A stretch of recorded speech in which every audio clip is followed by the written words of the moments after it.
didn't know anything, you know.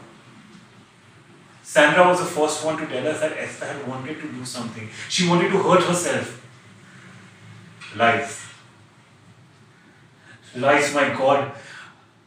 I didn't believe her.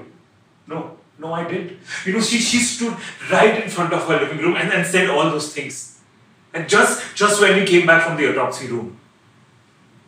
But my wife Doris, she did. Can you believe it, Inspector? Doris believed Sandra. Apparently there was some melancholia inside my daughter's heart and she wanted to hang herself. I was so furious. I ended the discussion right then and there, went back to her room and prayed to Lord to make another bread and give it to Esther.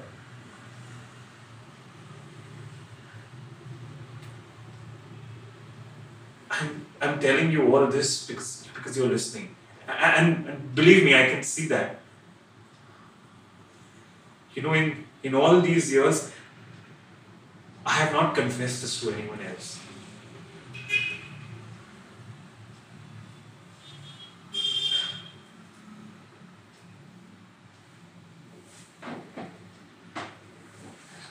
You know, I was 44 then, and now I'm 64.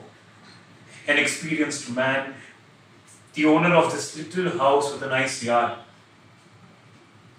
That kind of a man doesn't kneel in front of the God and says, God, make my child breathe again.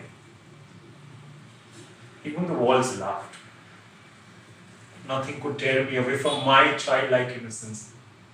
And I was 100% sure that my daughter, she was murdered. And then the police officer came, a colleague of yours, who said that the forensic doctors could not completely rule out unknown perpetrators. Not completely. That a phrase like that even existed was new to me. And I understood. And I believed it immediately. And then I yelled at my wife in front of that well-dressed detective. I yelled at her. I yelled at her because she believed Sandra. Because she deserved it. Because she was the one who didn't call me in Salzburg. The police officer did. You know, at that time, I didn't have a mobile phone. But that's no excuse for her to not reach me. She didn't want to. She couldn't. That's what she maintained later. And I didn't believe a single word that woman said.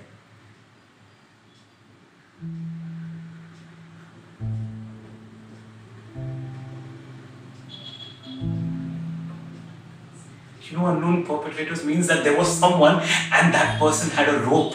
And they tied it around our daughter's neck and they hung her to the tree in the park. The police completely ruled this out even after what the forensic doctors believed. They said they spoke to all the school students and they followed all the leads, they investigated everything. They swore they tried everything.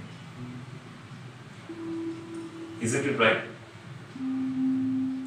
No witnesses, no evidence. There was no melancholia in my daughter's heart. No, she was a victim of a murderer. And you have to find her. You have to find him, Frank. I'm begging you on my knees and...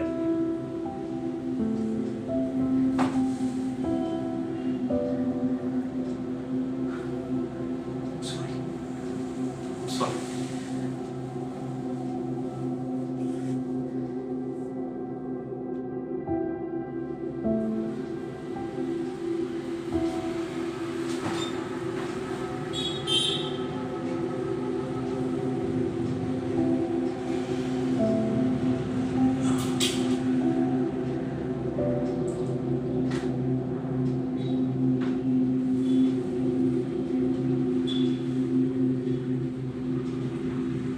But it was indeed a crime. Yes.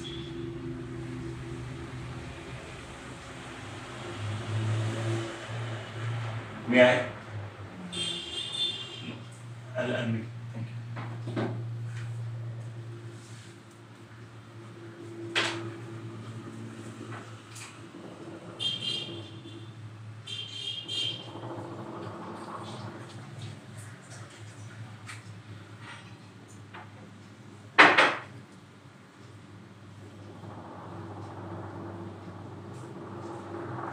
Cheers.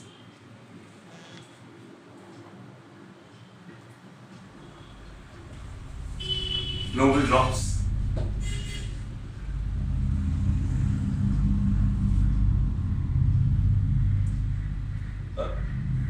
There's something I want to tell you. But please don't get mad. I could no longer recollect your name.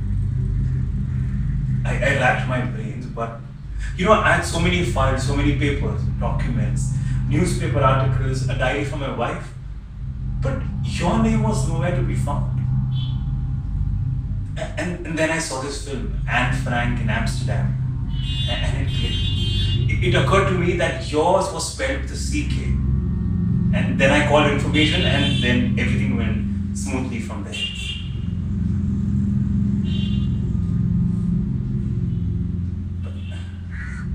But I still don't understand why I couldn't find your name in any of the police files.